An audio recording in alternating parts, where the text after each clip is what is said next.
start, Pastor Carr? Right. Father, we need you in America, we need you in Michigan, we need you in this meeting, so come. In Jesus' name, amen. Amen. Amen.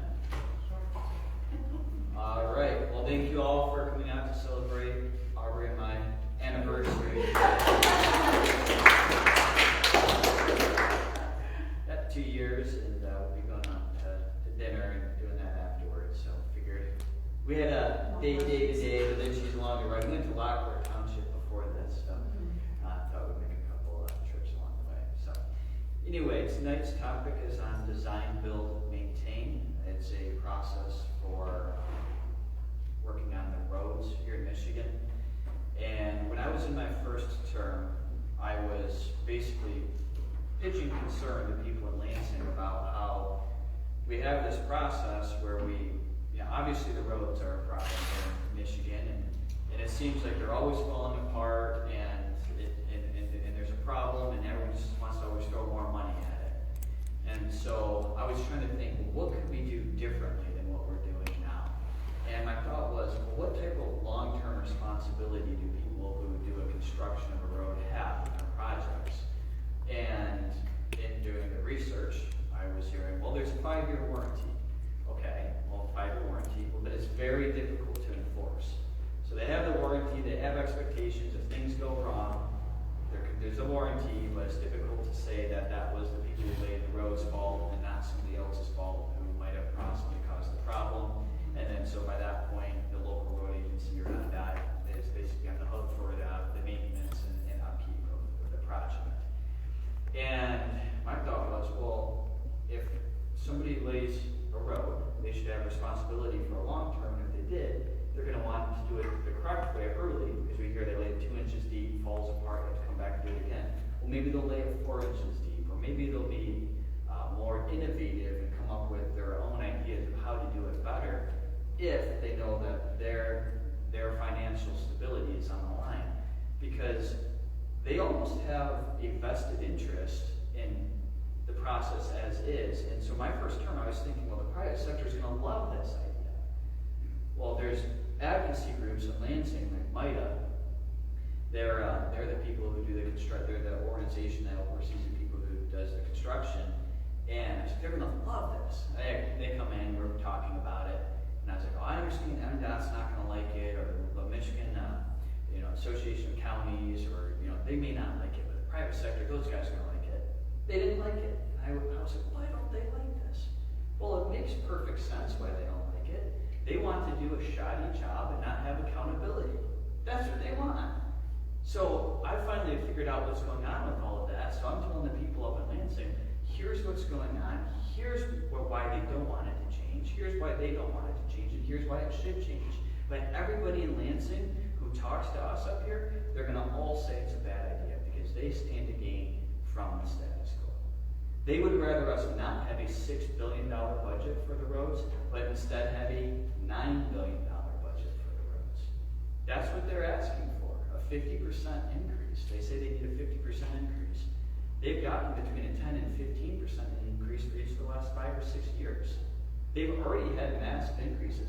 There could be an argument that we started to fall behind over the course of about a decade and a half prior to the past few years. And then there was increasing substantially for the last 5 or 6. That argument could be made, but we have had heavy increases in recent years. And then after having 10 to 15% increases, to say now we need a 50% increase on top of that, what's going to end up happening if we do that, I believe, is we're going to just end up having them hand up their hand at asking for more money, doing the same projects they've already been doing and just getting paid more for it, and continuing to fail the taxpayers in Michigan. That's what we're on course to do.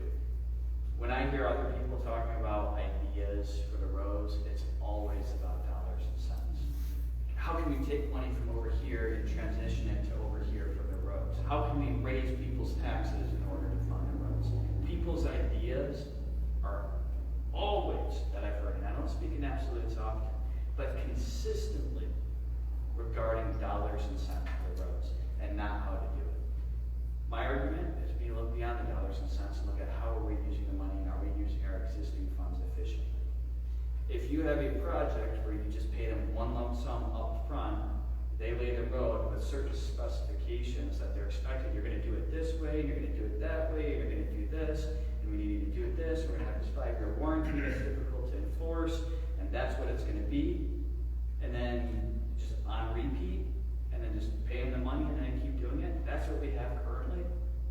What design, build, maintain would be is maybe year one is more expensive as determined in the contract with MDOT, with the local road agency, depending on who has jurisdiction. And they would say, we're gonna pay you this amount year one, because we understand you're doing a full reconstruction, that's gonna be a lot of upfront costs. Years 2 through 8, 9, 10, 11, 12, if you have a 12-year contract, for example, we're gonna continue to pay you a certain amount of money each of those years, but you're also going to be responsible for maintaining those roads for the next 12 years. You have a vested stake in the long-term longevity of the road by that point.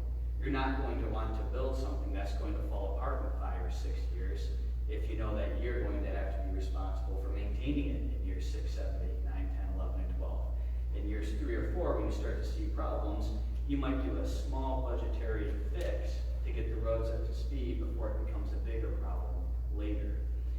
And some people will ask, well, if you're the company that does the construction, you may not be the company that does the chip seal or filling potholes. That might be another company.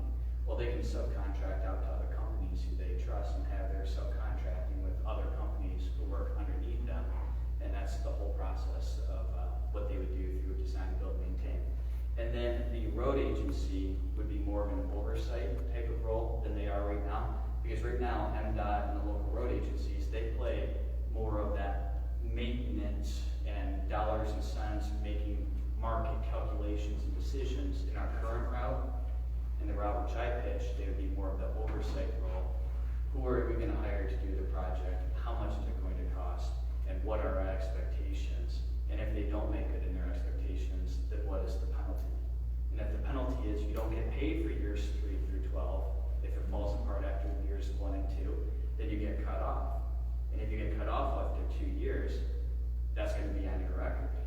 And you may not get hired for the next project because you did a shoddy job. So that would be more of a, that takes away the conflicts of interest of not having accountability like we currently have in the process. It has them have a stake in the game in terms of building quality roads and maintaining quality roads. And it would be a better use of your taxpayer dollars if you had companies responsible for maintaining the roads, not just building it and being ready to do it again a few years later. It would be more expensive in year one in many of those circumstances for a company who's going to make that market decision, because they will want to do a good job in the first place so that they're prepared for the later years so that they can do as minimal as possible and still have a quality road and meet those standards, the expectation that they have in the contract. And that would be what would be deliberated. And my argument is that there should be pretty good latitude between the road agency and the contracted company to establish what those terms and conditions and standards are. I'm not trying to micromanage that in legislation, giving that latitude and that working relationship between those entities. And so I'm working on drafting that legislation now. I did introduce it last term. I'm working on a few adjustments to that and plan to introduce it in the near future. And that is where that is. If you guys have any feedback, I am still working on drafting the legislation. I've been talking closely with the chair of transportation, which I serve on the transportation committee, and some people, central staff as well about this. So, would like to hear your feedback on design, build, maintain. Yes. You know, have you identified any other states that are actually doing this process? There is a process actually in Michigan where they did a design, build, maintain specifically on I-75.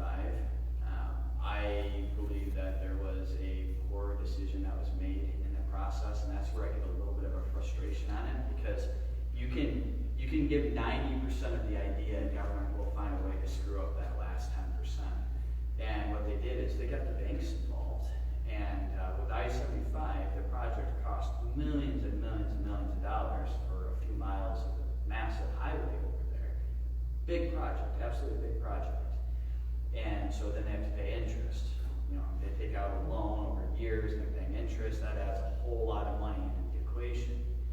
Well, if you make a competent decision, I believe, and you have companies who have a little bit of risk that they can assume, or maybe they can assume less risk. But if they have $1.6 million in upfront costs for a project, and then it's understood that it's going to be $1.6 million for the initial construction, MDOT or the local road agency can say, well, we're going to pay you $1.55 million in year one.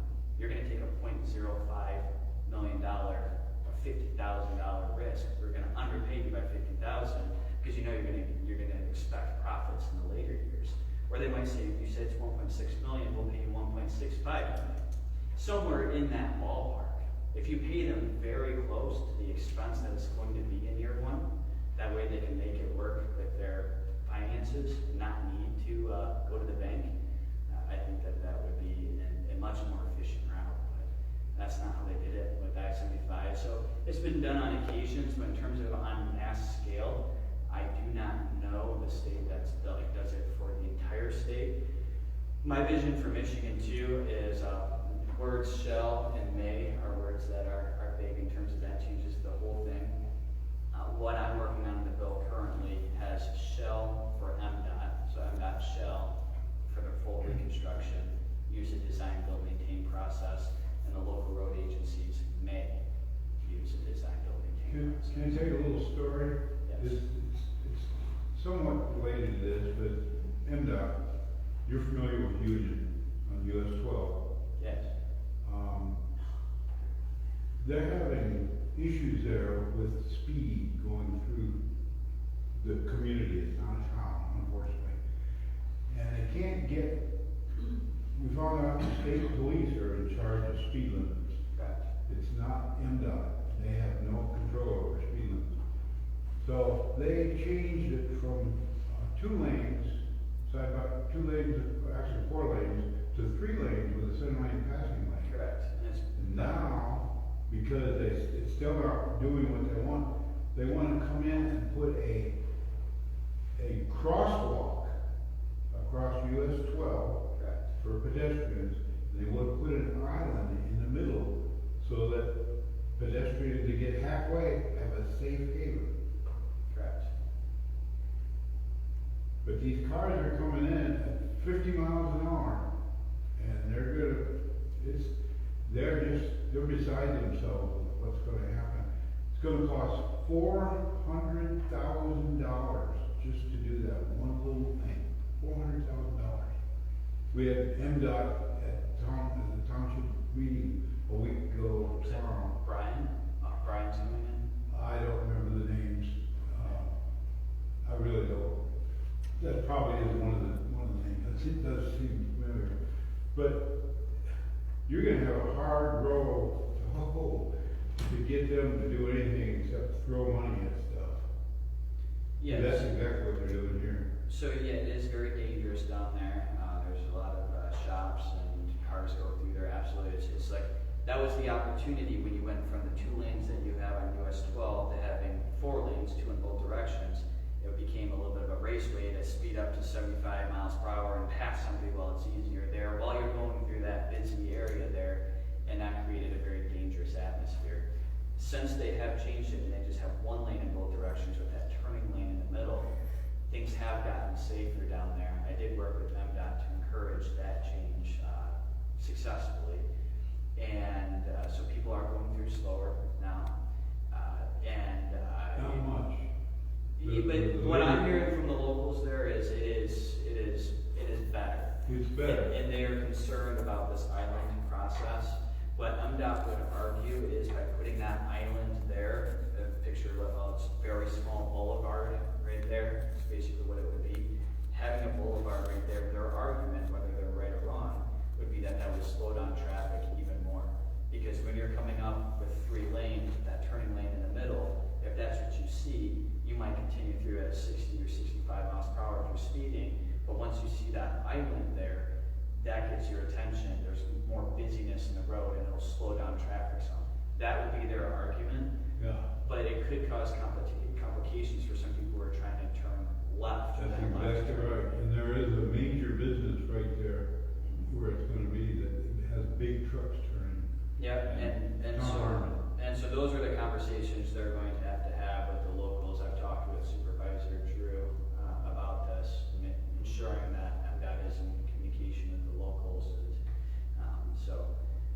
supervisor, MDOT has been very good at being responsive with the community, and hopefully they make a good decision with this, because my understanding from what I hear is it sounds like this is a project that basically is expected to be happening. I don't know if it's finally like nothing the township can do to stop it.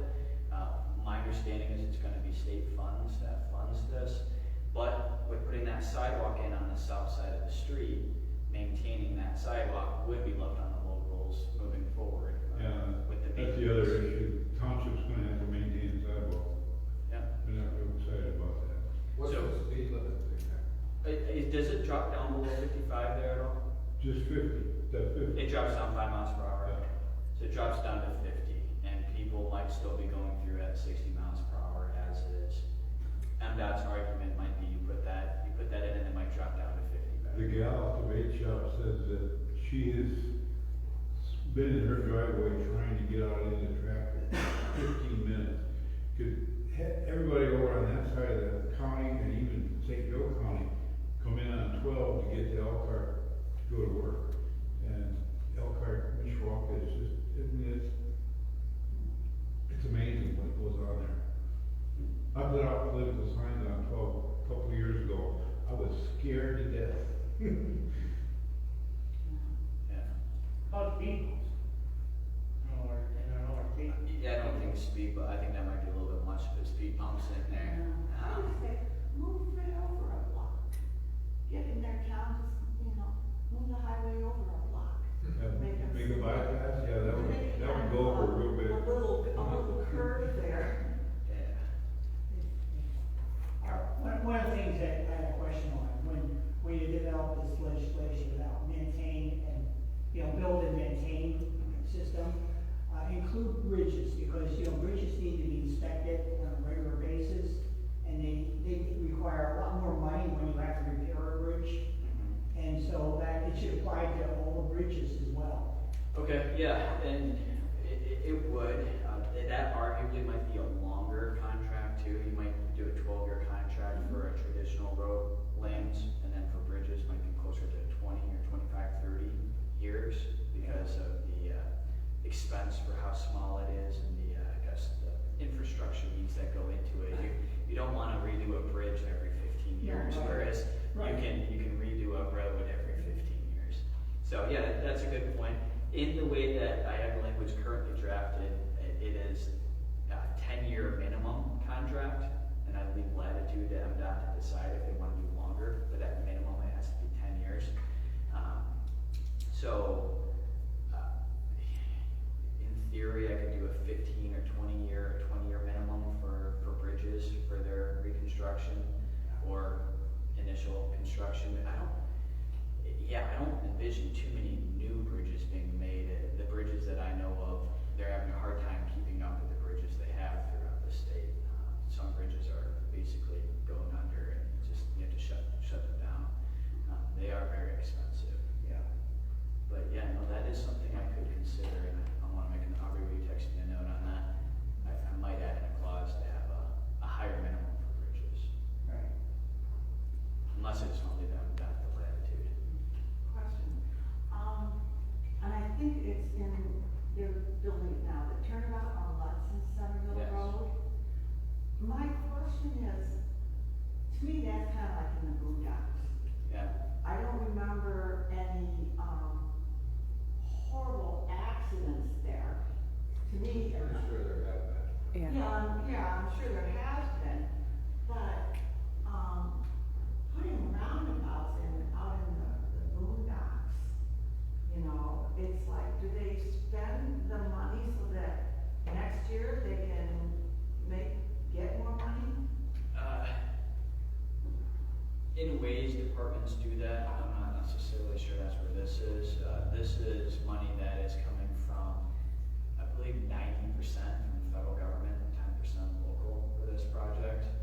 I believe there might be only just one other roundabout in the district, and I believe it's here in St. Joseph County up near Colon. It's the only roundabout I know just west of Colon. They have a roundabout up there, and that's only about 3 or 4 years old. I believe this would be our second roundabout. Well, there's one on Lafayette and Franks. Lafayette and Franks? Yeah, the Okay. school. Yeah. In the school. Okay, so maybe it's just, this might be the third then. But the thing is with that one is that it's blocked off right now because they forgot to put a word line in or something, they had to repair something. Why didn't they do that when they did the roundabout, Yeah. okay? It's just crazy how they work things out in their budgets, I mean, Yeah. it doesn't make any sense.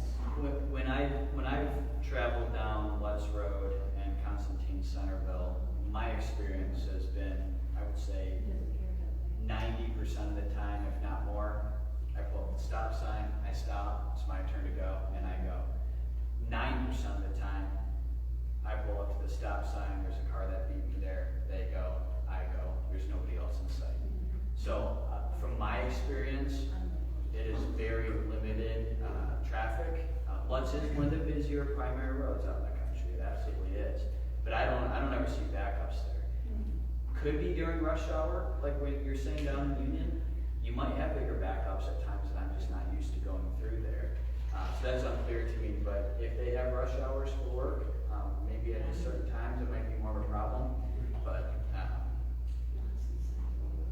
It's not a square corner, it's kind of an angle. yes, it is not a square. Constantine Centerville comes through on an angle. So the one in Which- Cole, was it for, I don't know, because it was too much, because it's a very. I don't think it's that busy there either I didn't from my either. I perspective. think so, so. I don't think it's that busy there either, but, I would. Trying to think what I was gonna say with, I think it was Butch Road something, but, any other questions or thoughts? Yes. So you said that they're talking about trying to increase the budget from 6 billion to 9 billion. Is there any talk about increasing the maximum that local governments can ask for with Act 51? There's, a lot of it would go to the locals, so PA 51 is a public act from 1951, coincidentally it was the 51st public act in 1951, and it creates a formula for how much money the state of Michigan gets, how much you get inside the cities, and then how much you get in the more rural areas. And what the House has proposed is substantially more for the locals, not so much substantially more for MDOT. In terms of the governor's proposal, I'm not as informed on hers. I do know she's talked about raising taxes for her proposal. But I do know the House's proposal that got broad Republican support had substantial increases for funding for the locals. Absolutely in the proposal.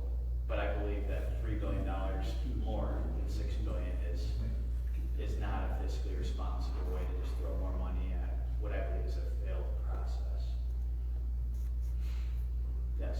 With your build maintain, have you thought about putting it in that they have to grade it down and then rebuild it rather than just layering it on top? Because I know in front of my house there's 9 levels of the road and I can see every single one of them. Yeah, so those wouldn't be full reconstructions. It's just designed to maintain when they come through and do a full reconstruction. But there's projects where they'll come through and then they'll do whether it's preventative care or just upgrades, maintenance to the road. That would not be classified under the bill that I've introduced. Any other questions? Yeah. or thoughts? Yes. I know here in St. Joseph County, the road commission pays half of the roads and the township pays the other half. Is there any talk about giving the local road commissions more money rather than them applying for something, you know what I mean? They would still get more to the townships if they did it that way. So there's still more money coming to their township if it's getting it that way. So, and that's how St. Joseph County does it. Cass County does it differently. All 83 counties have a different working relationship between their local road agency and their local municipality. But yes, it is a 50-50 relationship here in St. Joseph County. Yes. Do you know anything about that lithium storage that they want to put in Lockport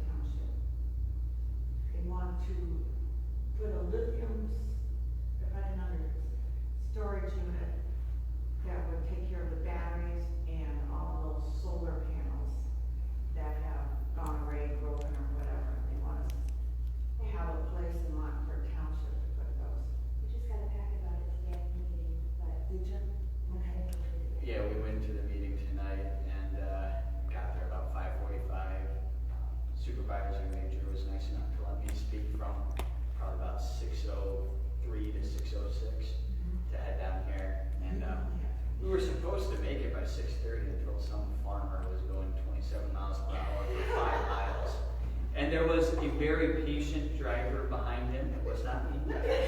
But I wasn't so impatient to pass the very patient driver, so I just followed behind and got here. So you could just got, I think that was the same guy that was, handing out things and stuff. And it's like, don't we get a chance to vote on these storage stuff? Well, no, we're the planning commission. Because if we don't do it, then Lansing doesn't.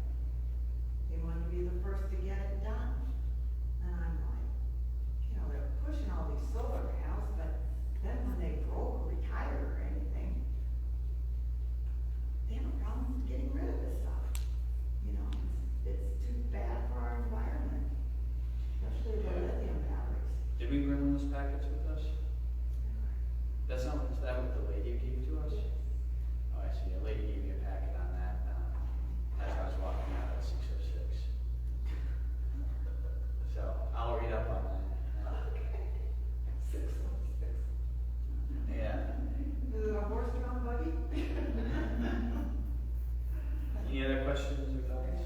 So how many road construction companies in Michigan? Does each county,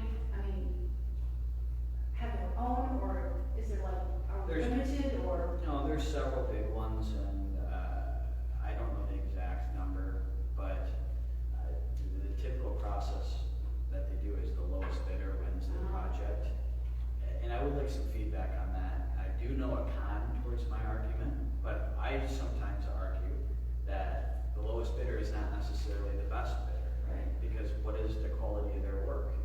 And if in a design build maintain process, you get a company who comes in 5%, 10% higher than another company, should you be compelled to go with the lowest bidder because they bid less? Well, if they've done poor jobs around the state, you've seen it, and they've failed and they've defaulted on their projects, you might want to go with the more expensive one. And the local road agency or MDOT might choose to go with the more expensive one. So my argument is they would have more latitude to pick the company they want, not necessarily just going with the lowest bidder. That would be my thought. The biggest con to that could be a good old boy type system to where the favored company bids higher and just gets it because they have a favored relationship with the road agency or MDOT. And then other companies who may be to do just as good of a job, if not better, for cheaper, aren't given a chance to prove themselves.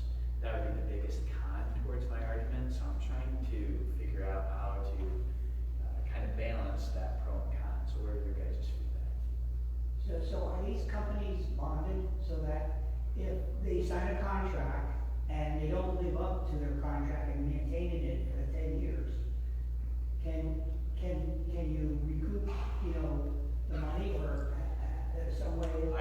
My belief would be the money that's been paid out, if you said you're gonna pay them $1.55 million in year one for a $1.6 million expense, Yeah. that money's been paid out, you pay them out in year two, and then year three, they come in default. By that point, you just don't pay them for the rest of the time. But the money you've already paid them, they've already done the job, that's going to go on their record. So when they go and try to win a future bid, yes, they got paid for those first 2 years and they did the job that they did, but if it's not up to par, that's going to be a reflection on their company and their success in the future would be my thought. But that depends on how you do it in terms of the lowest bidder wins, because if you have a process where the lowest bidder wins and they defaulted on that one, but they still want to come in and put in another bid, and it's like, well, here we are, we want another project, and it's like, oh, they came in for cheaper, but they keep defaulting. At what point, should there be latitude to say we're not just going to give it to the lowest bidder? So, anyway, that's a bit of a process that I'm still trying to work out. So I want to continue to hear your feedback on that. Any words of wisdom, thoughts, perspectives? Well, it's kind of like you want to hold people responsible for the quality of the work that they do. Who's going to be, evaluating their work? And are they living up to their timeline? It's kind of like, how do you approach that? It's a difficult thing. It's possible that I could give MDOT more understand you could end up falling into this good old boy club where you go with a higher bidder who's doing not as good work as they should. Give them the chance to not do that, and if they do that, then we could reassess and adjust the legislation to say, okay, well, given that you have a poor track record of picking, rational, actors to be the contractors, now we're gonna come in and micromanage them down a little bit more and say, you can only give any given company 25% of the contracts for the year as a maximum. You're gonna have to find another company to do, something like that. Yeah. That way you don't have a monopoly to one company getting every project, good old boy process. I could bake that in out of the gate. I just don't want to over micromanage it. I leave that latitude to the road agency to work with the contractors if possible. But again, they've proved their, I believe, foolishness with I-75. Good ideas and what government do are almost always two different things. Well, what kind of people are they that do the roads? Are they the ones that do the shopping malls and personal driveways? I mean, can't imagine companies that do specific. Sometimes they can do racetracks. Yeah, my fastest half mile was on a track that was done by a road company. It's a good track. Actually, I made a comment track. I think this is the best track I've ever walked. That's probably why Vandalia has the problem. Got a racetrack on their pavement. That's a running track. Battle Creek Lake. It was new too. They had that going for it. It was a The new track. longevity of a road depends on what you make it out of, cement used to be a biggie. A lot of it's asphalt. Of course, and asphalt doesn't last as long as cement, does it? What determines which product you use on the road? Or does it depend on the road? Yeah, so there are standards and specifications too, and we had somebody come in and testify, and I feel like they look at standards and specifications as synonymous, and I actually asked them, I said, what's the difference between standards and specifications? And the guy testifying, one of the experts up in Lansing, was, well, they're basically the same thing. Well, to me, a standard would be saying, basically, you have to have a PACER rating of 8 or higher. Your standard is expectation of a quality road for whatever, 90% of the time you have to have an 8 or higher score. You can't have a pothole over a certain, diameter. You have to chip seal at a certain point. Whatever the standards are. Specifications are, you need to do it this way, you need to use this product, and then the specifications are more of a regulated environment, whereas standards are more of expectations. So I believe more in the standards, not so much in the specifications. And whether you want to do it like they do in Europe, where they'll do concrete, they'll do it 12 or 14 inches deep, but they have a different climate. So you might do something 14 inches deep in Europe, but if they're more temperate over there, their roads don't have the freeze-thaw cycle like we do. What works for Europe may not necessarily work for Michigan. We are behind the 8 ball in certain ways because we do have a rough freeze-thaw cycle, and we do have a lot of precipitation to go along with that freeze-thaw cycle. So in many ways, we are set up for failure in ways that are worse than other places. Wisconsin gets colder, Minnesota gets colder, and they get precipitation too. But I believe our freeze-thaw, the number of times that we go above and below freezing, and the amount of precipitation you get during that time is fairly high. It's fairly high compared to other states and other countries. Something else? Well, depending on which product you use, the longevity of the agreement would determine, would it not? I mean, the maintenance of it would determine what kind of product you use. Yeah, if maybe concrete would make more sense on the east side of the state where they get less lake effects off of Lake Michigan. If the concrete makes more sense over there, and because it's concrete, that design build maintain contracts for 18 years or 20 years, whereas you do it with asphalt over here, and then it's 10 or 12 years. Those type of market decisions and contractual agreements would be where you have that oversight role, where it's basically MDOT or your local road agency making those calculations of what do we want to go with, what is right. Experts in terms of what should be done, and then let the other experts come in and actually with certain standards that are determined in the contract, execute the project. That's, Do you know of an easier way to fix a road rather than just coal patching it? it depends on the road. Like, there's a lot of local roads that they'll just go out and coal patch, and then 2 months later they have to redo it again and again and again. Yeah, well, it's a lot cheaper than a full reconstruction, and to come through and rebuild a road, it takes a lot of time and energy, and so those decisions need to be made in terms of how much money do we have and where do we put it, and it can be very inconvenient to have bumpy roads, basically just filling voids that are created, but the alternative is more of your tax dollars to, redo that. And do we want to just throw a 50% increase at it, or do we want to look at how are we spending that money? My argument is we need to look at how are we spending that money and not just throw more money at it. Yes. MDOT has, I don't want to say order, but it is, where local units can place certain signs, like add a stop sign, change the speed limit sign, anything like that. That has to go through MDOT, but they don't want to fix it if there's an issue with it. So how do you go around doing that? I would allow the local people to decide, hey, we need a stop sign here or a yield sign here so there's not accidents, because the local people know where stuff is happening, not the state of Michigan. Yeah, and the state police, like we said earlier with the speed limits, they are currently the ones who go in and look at those things. There are some circumstances in a bill I supported that gives more autonomy to the locals to say that, if in a traffic study we're seeing a certain speed that cars are traveling through, that you can either go up or down to the closest 5-mile-per-hour increment and give them that latitude instead of just having the state police say this was the number, so this is the speed limit, giving the locals discretion in terms of the speed.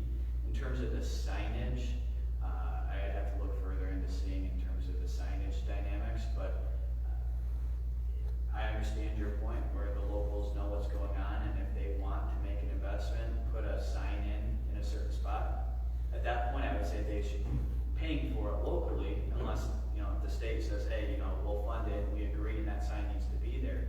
But if the state disagrees and it's not causing any kind of issue, I would be very receptive towards the locals making their own decision and having latitude to put a sign in. Because I know the village of Constantine is trying to put a stop sign on the corner of Mill and 3rd Street, because there's a lot of almost accidents there.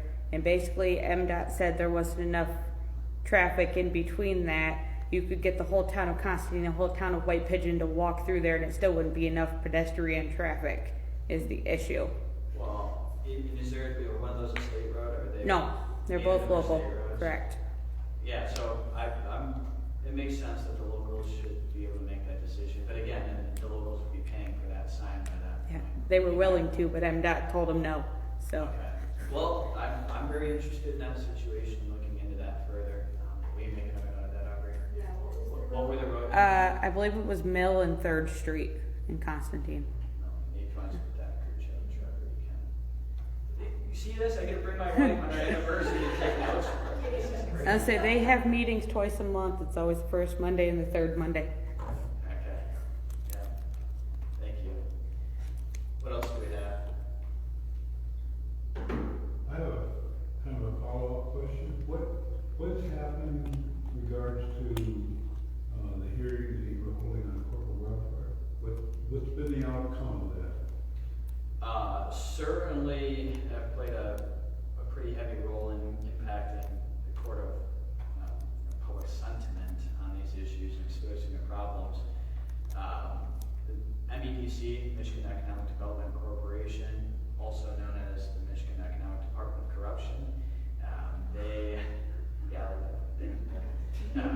they are underwater. They are underwater.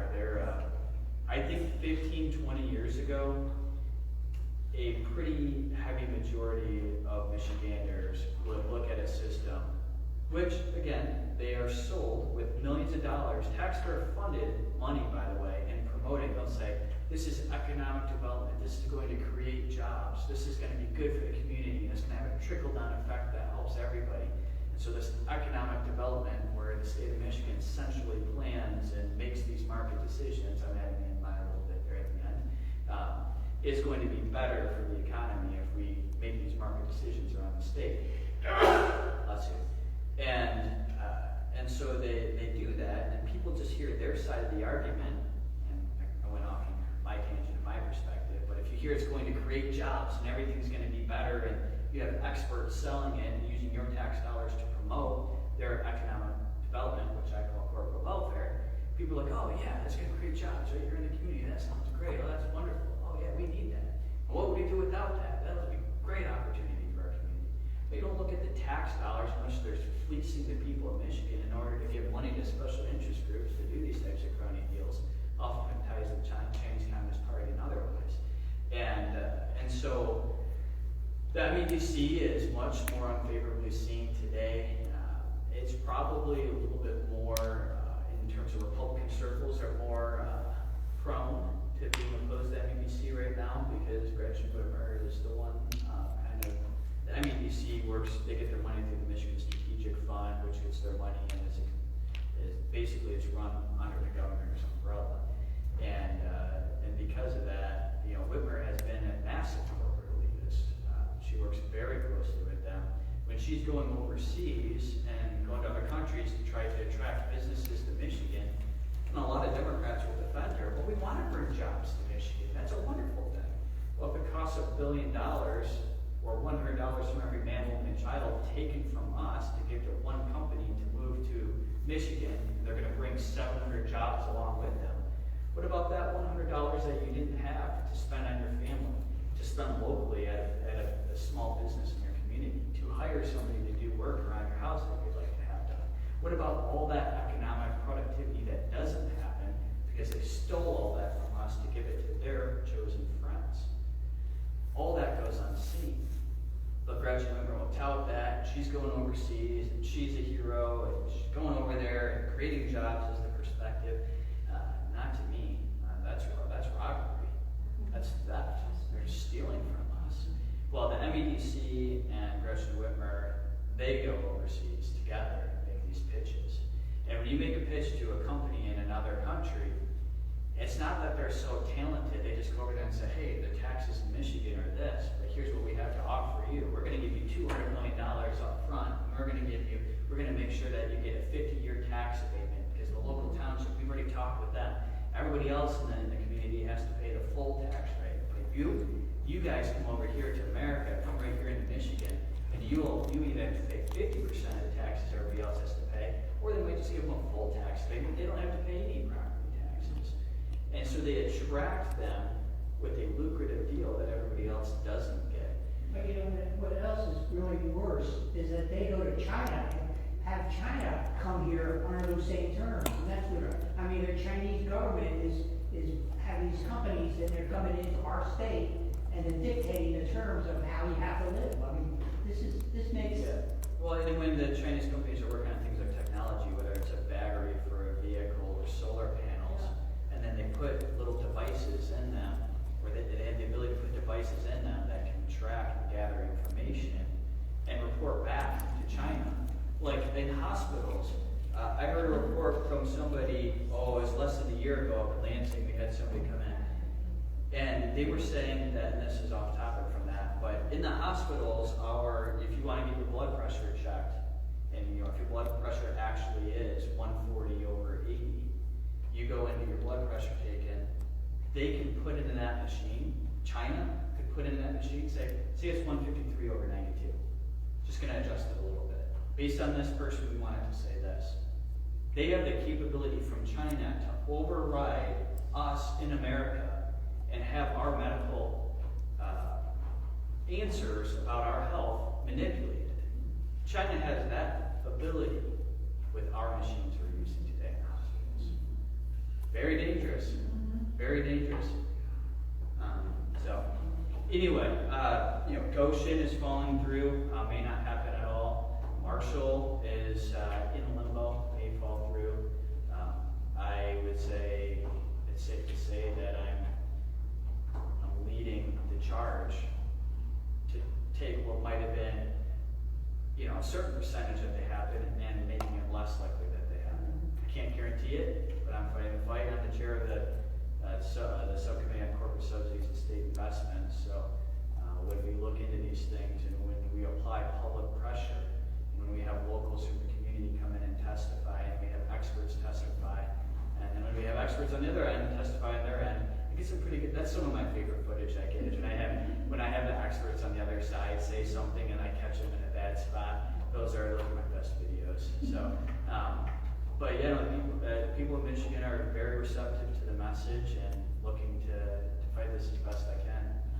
The problem is there's been so much latitude that's been taken out of the legislature's hands and given over to unelected bureaucrats at the MEDC to make the decisions that they make.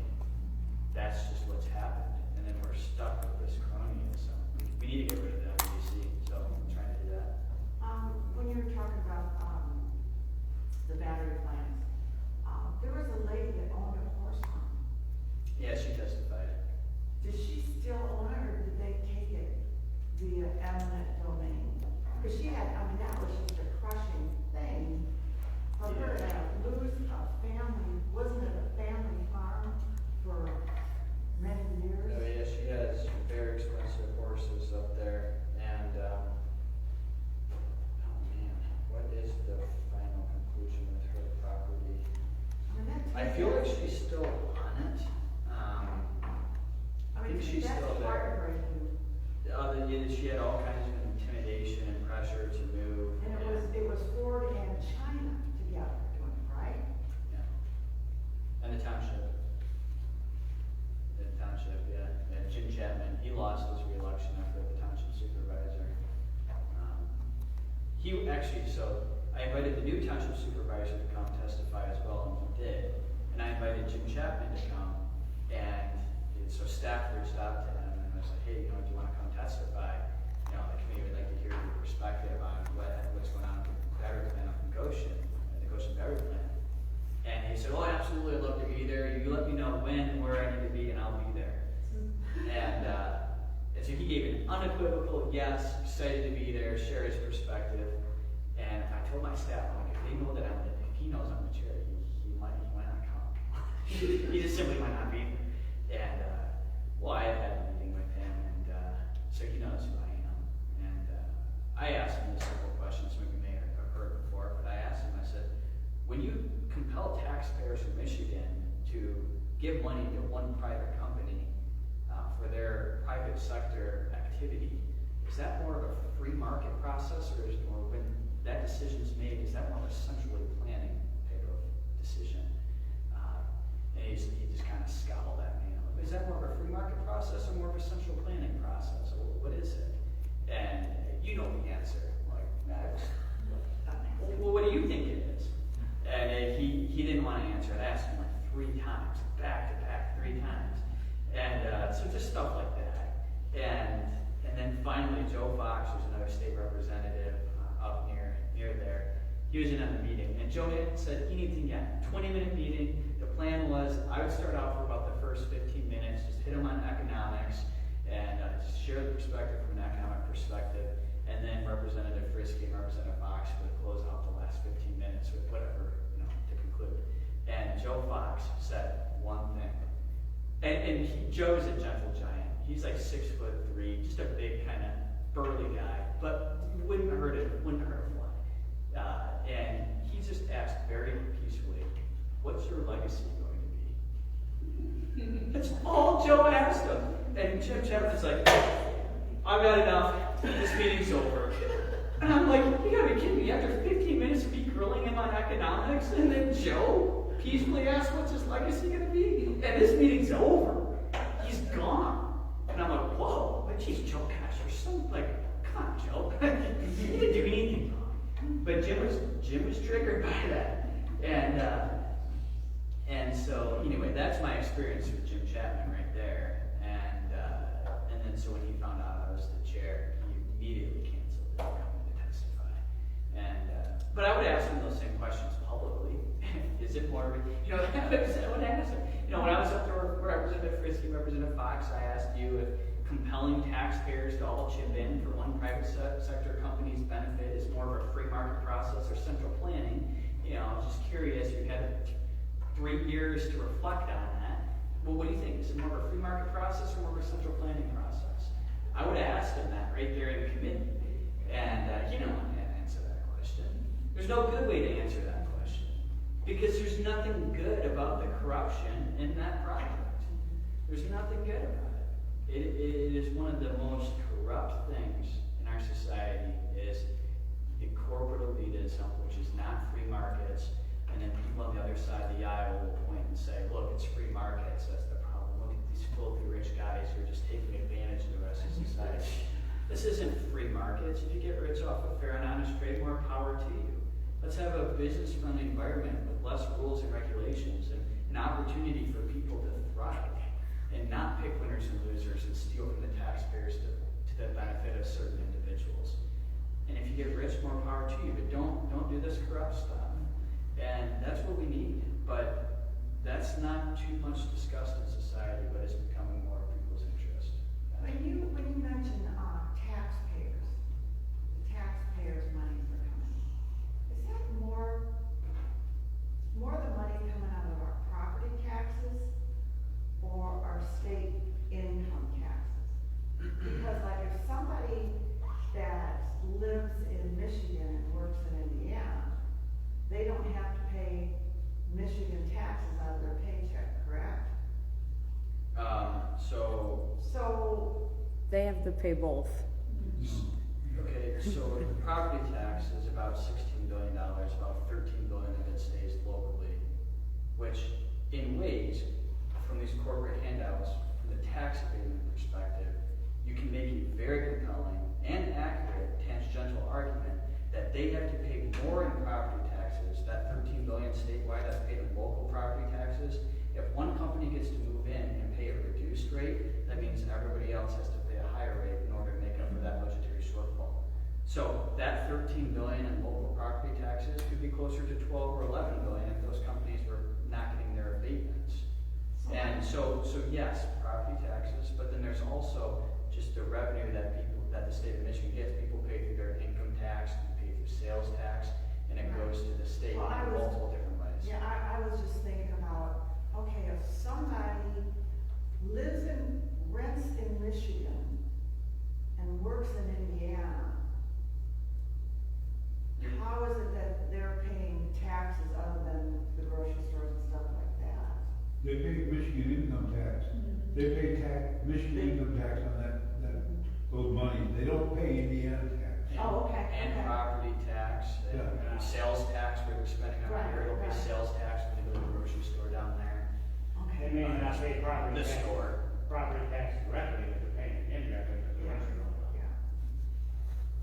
If somebody's renting, yes, property tax, if you're making the renting point, yes. But you know, one thing is, if you get a pension from another state, because like I do, Michigan does not tax that.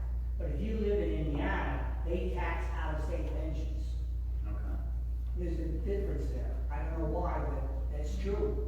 Michigan does not tax out-of-state pensions. That if I live in Michigan and my pension is from Illinois, okay? And you want it to be taxed? I don't want to be taxed. I just want to point out that that is a difference, Yeah. which is good. Yeah. There's the money we could use to fix the roads. Yeah. Well, it is 7:30. We do have a date night tonight, so I don't want to stay too much longer. I'll say if there's another one or two questions. I got here 3 minutes late, so we do one or two more questions. We'll wrap up here. I think the other law is going on like this. You raising me up? No. Has the budget? What's that? He knows about it. So yeah, I guess we'll conclude on the budget for 2 minutes and then wrap it up here tonight. Budget, we're still at a point where the governor and the Senate have proposed full budgets, and the House, which is Republican control, has proposed budget for the schools. But the rest of the budget, we have not pitched our proposal for. Leadership does seem to want to see the Democrats come to the table on the school process before committing to everything else. And so there's just a negotiation and determination between the trifecta, the two chambers and the governor. And typically the budget is done and agreed upon by the end of June, but the fiscal year is up at the end of September. Ideally, we get the budget done before the end of September, but that remains to be seen. And I'm going to obviously be advocating for a fiscally conservative budget. A lot of what has been discussed in the House, there is a lot of good red meat in, which I appreciate. Things like not funding DEI initiatives. Definitely don't want any money going to, anything leftist ideology, the type of stuff like,